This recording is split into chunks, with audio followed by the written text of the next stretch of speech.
இது என்ன பண்ணுறதுன்னு தெரியலையே.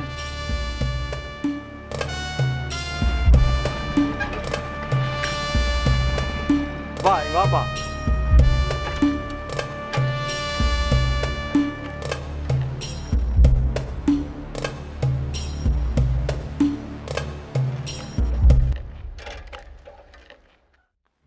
கை நீட்டி காசு வாங்க தெரியுதுல்ல, திருப்பி கொடுக்கணும்னு தோணலையா உனக்கு?